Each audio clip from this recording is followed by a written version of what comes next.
આજરોજ સંજેલી પોલીસ સ્ટેશનમાં પત્રકાર જગદીશ મહેતા વિરુદ્ધ એટ્રોસિટી એક્ટમાં ફરિયાદ નોંધવા અરજી 48 કલાકમાં એફઆઈઆર નહીં થાય તો સંજેલી પોલીસ સ્ટેશનની બહાર આંદોલન કરીશું એવું કોંગ્રેસના નેતાનું કહેવું છે।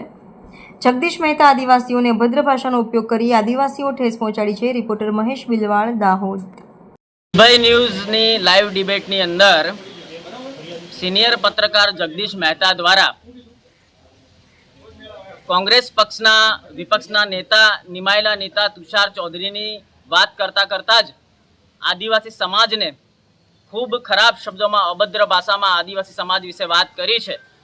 તો આજે સંજેલી પોલીસ સ્ટેશન ખાતે અમે આ પત્રકાર જગદીશ મહેતા વિરુદ્ધ એટ્રોસિટી એક્ટમાં ગુનો દાખલ કરવામાં આવે તેવી અરજી આજે પોલીસ ઇન્સ્પેક્ટર સાહેબને આપી છે અને તાત્કાલિક ધોરણે આ પત્રકાર જગદીશ મહેતા વિરુદ્ધ પોલીસ ફરિયાદ દાખલ કરવામાં આવે એવી રજૂઆત કરી છે।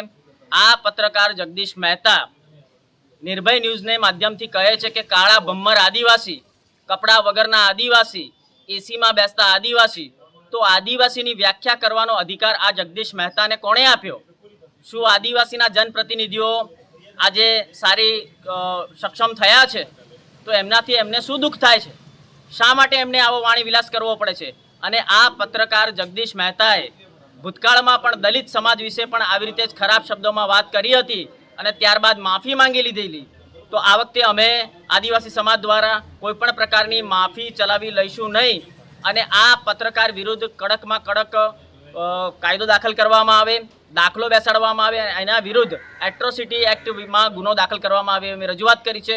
જો દિન 2 એટલે કે 48 કલાકની અંદર આ પત્રકાર જગદીશ મહેતા વિરુદ્ધ ગુનો દાખલ કરવામાં નહીં આવે તો સમગ્ર દાહોદ જિલ્લાના આદિવાસી સમાજ એકત્ર થઈ અને અમે સંજેલી પોલીસ સ્ટેશનની બહાર ધરણા પ્રદર્શન કરીશું।